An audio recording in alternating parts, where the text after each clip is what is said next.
اعوذ باللہ من الشیطان الرجیم بسم اللہ الرحمن الرحیم۔ باب بیع الفاسد چل رہا ہے کہ کن چیزوں کی بیع جو ہے وہ فاسد ہے اور ان کی بیع جائز نہیں۔ تو اب نیا مسئلہ ہے۔ امام صاحب صاحب ہدایہ کہتے ہیں کہ ولا یجوز بیع النحل وھذا عند ابی حنیفہ، کہ جو شہد کی مکھی ہے اس کی فروخت جائز نہیں ہے، اور یہ امام ابو حنیفہ و ابی یوسف اور یعنی کہ شیخین کے نزدیک یہی ہے۔ وقال محمد یجوز، اور ان کے نزدیک یہ جائز ہے۔ بات ہو رہی ہے شہد کی مکھی کے بیچنے کی، شہد کے بیچنے کی بات نہیں ہو رہی، اس میں کوئی اختلاف نہیں۔ شہد کی مکھی کو بیچنا کوئی بھی ہو، اور اس کی بات آگے آئے گی فارملی۔ قال محمد یجوز اذا کان محرزا، جب کہ وہ حفاظت کی گئی ہوں، یہ ہے وہ فارم کی مکھی، یعنی کہ فارم والا اپنی حفاظت میں رکھتا ہے۔ تو امام محمد کے نزدیک اگر وہ اس کی حرز میں ہے، اس کی حفاظت میں ہے، جس طرح فارم کی مکھیاں، تو ان کی فروخت جائز ہوگی۔ شیخین کے نزدیک ان کی بھی جائز نہیں ہوگی۔ وہو قول الشافعی، اور امام شافعی امام محمد کے ساتھ متفق ہیں۔ لأنہ حیوان، کیونکہ وہ حیوان ہے، اے کون سا، منتفع بہی حقیقتاً، کہ جس سے انتفاع کیے، نفع کیا حاصل کیا جا سکتا ہے، پروفیٹیبلٹی اس سے ہو سکتی ہے، بینیفٹ ہو سکتا ہے اس سے، حقیقتاً و شرعاً، حقیقتاً بھی ہو سکتا ہے اور شرعی طور پر بھی یہ جائز ہے۔ فیجوز بیعہ، اس وجہ سے اس کی فروخت کیا ہوگی، جائز ہوگی۔ اب سوال یہ تھا کہ بھئی یا وصلیہ وَإِنْ كَانَ، اگرچہ لا یوکل، وہ نہیں کھائے جاتے۔ سوال یہ کسی کا ہو سکتا ہے کہ جو چیز نہیں کھائی جا سکتی تو پھر اس کا بیچنا بھی جائز نہیں ہوگا۔ وہ کہتا ہے کہ نہیں، ایسا نہیں ہے۔ کل بغل والحمار، جس طرح کے خچر اور کھوتا، یہ گدھے جو ہیں ان کو بھی تو کھانا جائز نہیں ہے، لیکن ان سے انتفاع تو لیتے ہیں، اور پھر ان کی خرید و فروخت بھی ہوتی ہے۔ تو کہتے ہیں جس طرح ان کی خرید و فروخت ہوتی ہے اور یہ قابل انتفاع ہوتے ہیں، تو اسی طرح شہد کی مکھی سے بھی انتفاع جائز ہے، تو ان کا بیچنا بھی جائز ہوگا۔ تو یہ امام محمد کی دلیل تھی۔ والاہما، اور شیخین کی دلیل یہ ہے کہ انہو من الحوام، وہ کہتے ہیں یہ حوام میں سے ہیں، یعنی یہ جو حشرات الارض ہیں، کیڑے مکوڑے، یہ ان سے ان کا تعلق ہے، مکھی کا، شہد کی مکھی کا۔ فلا یجوز بیعہ کالزنابیر، جس طرح کے دوسرے حشرات الارض، زنبور کہتے ہیں نارمل بھیڑ کو، کہتے ہیں جس طرح بھیڑوں وغیرہ کی سیل جائز نہیں ہے، اسی طرح شہد کی مکھی کی بھی سیل جائز نہیں ہے۔ ادبان شیخین کی اس دلیل میں، اس دلیل میں دم نہیں ہے، کیونکہ دیکھیں زنبور جو ہے وہ سوائے مدرت کے اس کا کوئی ہمارے انسان کے لیے تو اور کوئی کام نہیں ہے کہ وہ ڈنکی مارے گی یا کرے گی، لیکن شہد کی مکھی یہ فائدہ دیتی ہے، نحل کا، شہد کا فائدہ دیتی ہے، تو اسی وجہ سے ان کو قیاس کرنا اور ان جیسا قرار دینا، یہ بہرحال بعید از قیاس ہے، اور میرا خیال ہے کہ امام محمد کا موقف اس بارے میں زیادہ صائب ہے۔ والانتفاع بما یخرج منہ، اچھا پھر شیخین کیا کہتے ہیں کہ جناب انتفاع مکھی سے نہیں کیا جاتا، انتفاع ہوتا ہے اس چیز سے جو مکھی نکالتی ہے، پروڈیوس کرتی ہے جو چیز، لا بعینہ، نہ کہ شہد کی مکھی بذات خود۔ تو کہتے ہیں فلا یکون منتفعا بہ قبل الخروج، تو جب تک کہ شہد کی مکھی وہ شہد پیدا نہیں کرتی، اس وقت تک اس سے تو کوئی فائدہ لیا نہیں جا سکتا۔ تو کہتے ہیں کہ ولا یکون منتفعا بہ قبل الخروج، قبل خروج اس سے وہ فائدہ جب تک وہ پیدا نہیں کرے گی، یہاں خروج سے مراد کیا ہے، پروڈکشن ہے، شہد کی پروڈکشن جب تک وہ نہیں کرے گی تو اس سے پہلے اس کے انتفاع ممکن نہیں۔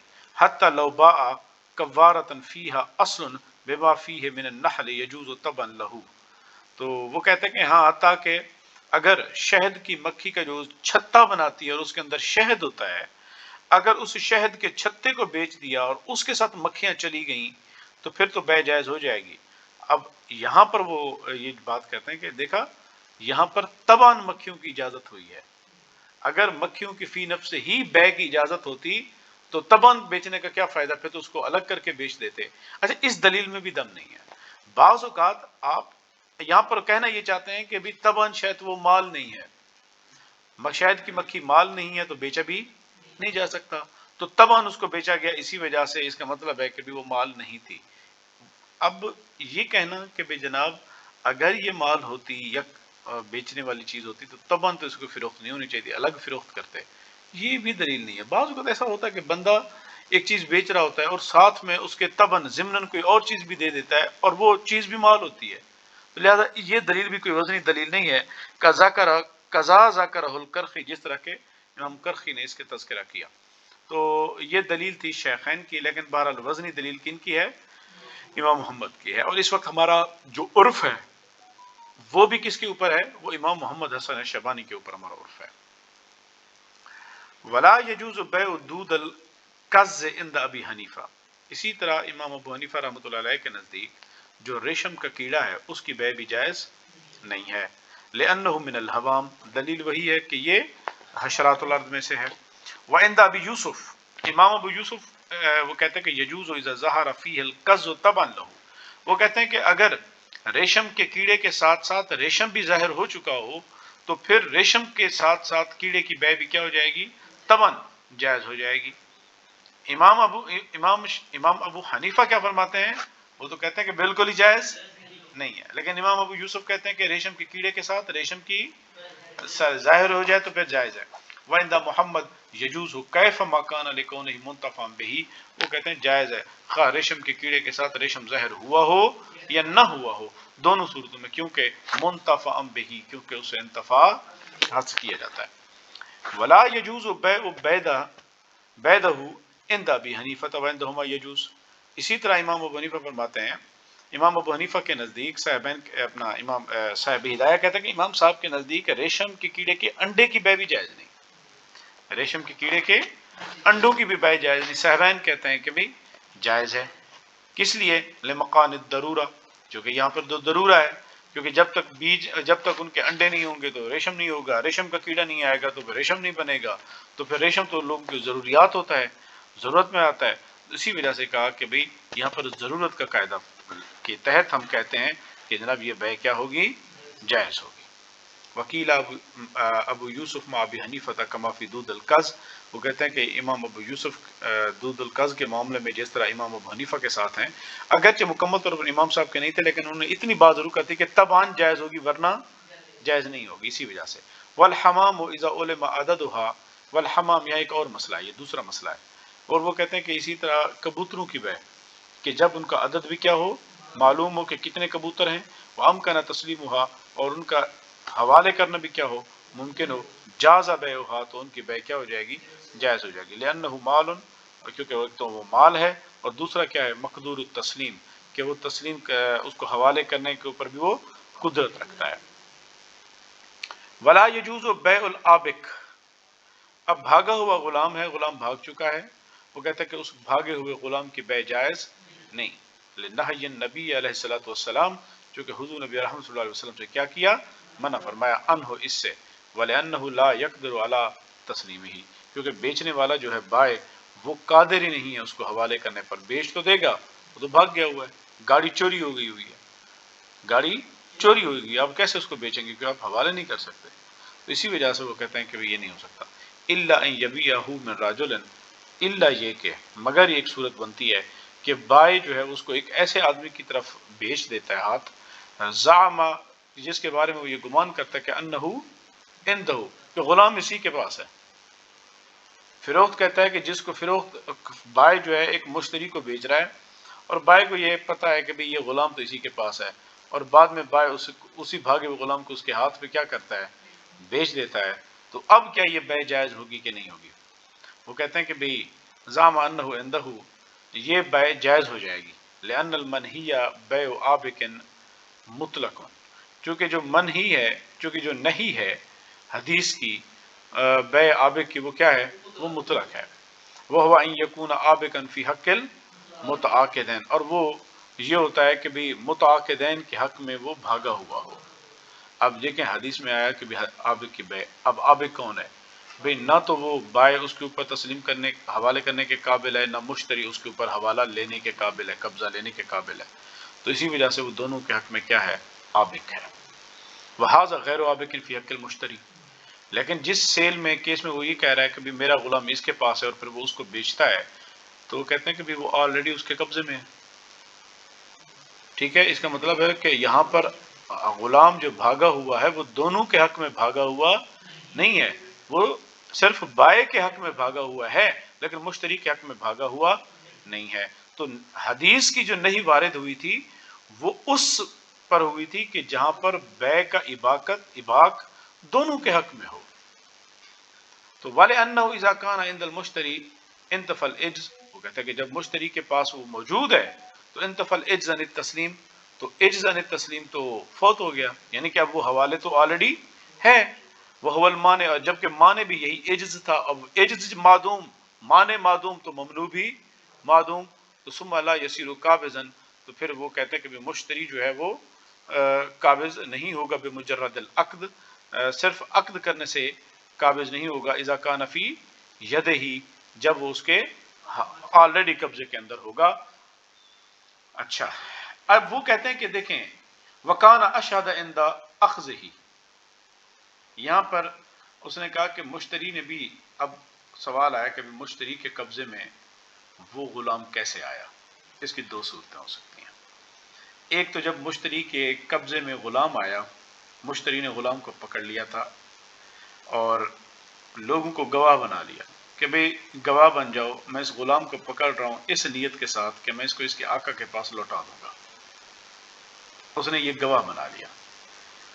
اچھا، دوسرا کیس ہے کہ اس نے پکڑ لیا اور گواہ نہیں بنایا. اب شریعت کے لا یہ کہتا ہے یہ دو صورتوں میں اس کو ڈیل کیا جائے گا. جو تک ہے پہلا مسئلہ کہ بھی اس نے گواہ بنا لیا تھا، تو کہتے ہیں کہ اب اس کے پاس جو غلام ہے وہ اس کے پاس امانتاً ہے. اب جو غلام پر اس کا قبضہ ہوگا وہ قبضہ امانت شمار ہوگا. اب اگر غلام اس کے ہاتھ میں اس کے قبضے کے دوران مر جاتا ہے تو پھر وہ امین کے ہاتھوں مرے گا اور اس کے اوپر کوئی ضمان لازم نہیں آئے گا.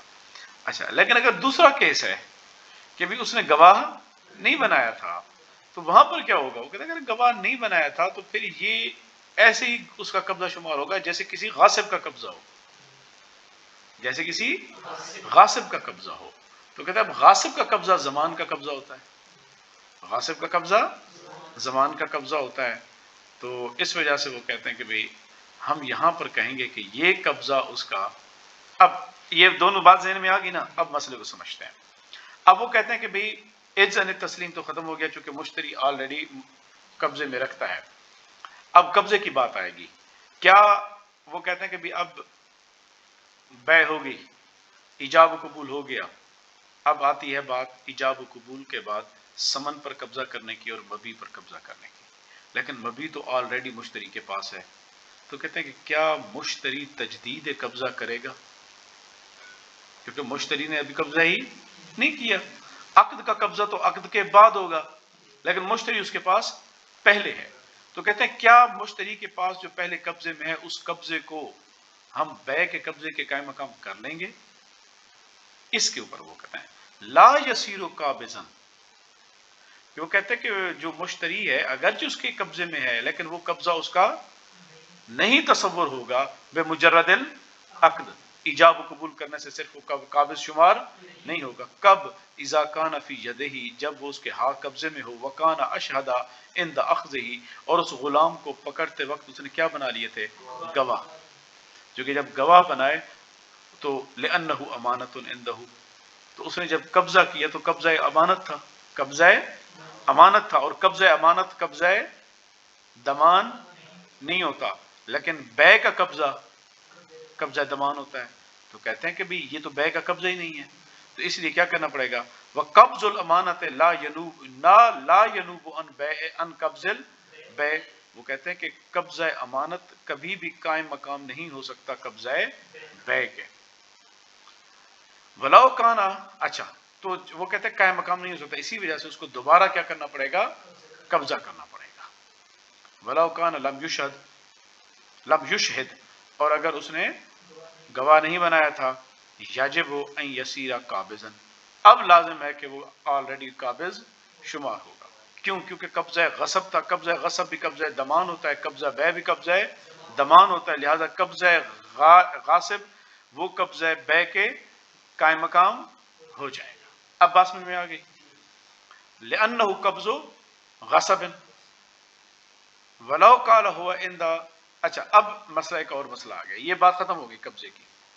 اب نیا مسئلہ وہ کہتے ہیں ولو قال ہوا ان ہوا عند فلان، ایک آدمی نے کہا مثال کے طور پر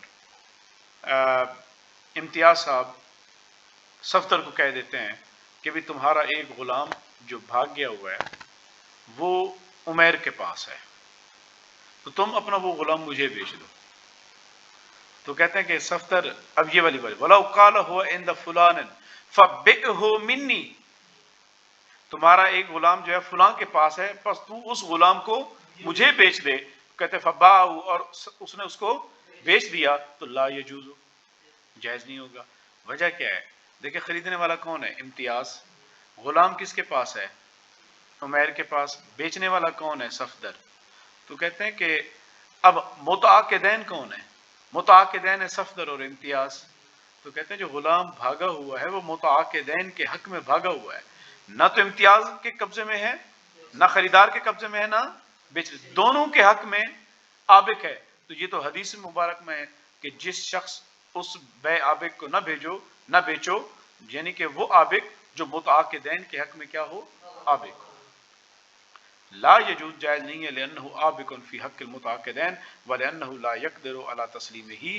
اچھا، ولو بال آبق، اب یہ ہوا کہ بھئی غلام بھاگ گیا تھا، ثم عاد من الاباق، پھر کیا ہوا؟ لوٹ آیا، تو لا یتم ذلک العقد، تو یہ عقد مکمل نہیں ہوگا. لأنہ وقع باطلا لإعدام انعدام، یعنی کہ آدمی نے اپنا غلام بیچ دیا تھا لیکن اس وقت وہ بھاگا ہوا تھا، پھر بعد میں پلٹ آیا. تو کہتے ہیں کہ کیا وہ صرف حوالے کر دے گا مشتری کے، یا ایجاب و قبول بھی دوبارہ ہوگا؟ تو کہتے ہیں یہ بے ہی باطل تھی، کیونکہ جب بھاگ گیا تھا تو ایجاب و قبول ہی نہیں ہوا تھا، بے باطل ہو گئی تھی.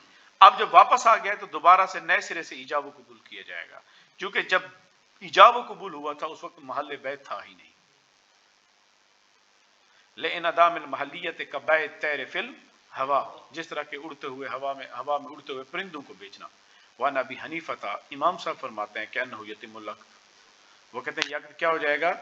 مکمل ہو جائے گا. اذا لم یفسخ، جب انہوں نے اس کو فاسخ نہیں کیا تھا، اور ان کے فسخ کرنے سے پہلے غلام لوٹ آیا. لأن العقد بقیام المالیت، چونکہ عقد جو ہوتا ہے، لأن العقد انعقد بقیام المالیت، کیونکہ جو عقد ہوتا ہے وہ مالیت کے مال متقوم پر منعقد ہوتا ہے. کس کے اوپر ہوتا ہے؟ مال متقوم پہ. والمانع قد ارتفع، جب وہ واپس پلٹ آئے تو اب تو مال متقوم ہے. بات سمجھ آ گئی؟ مالیت تو آ گئی اس میں. لہذا جب مانع اٹھ گیا تو، اور وہ کیا تھا؟ اجزن التسلیم، تو پھر خود بخود ہم کہیں گے کہ بھی جواز بھی پیدا ہو جائے گا. کما اذا ابقى بعد البیع، یہ بالکل ایسے ہی ہوگا جس طرح کہ بیع کے بعد اگر وہ بھاگ گیا پھر پلٹ آیا. وہکذا یروى عن محمد، اور امام محمد حسن الشیبانی سے بھی اسی طرح مروی ہے.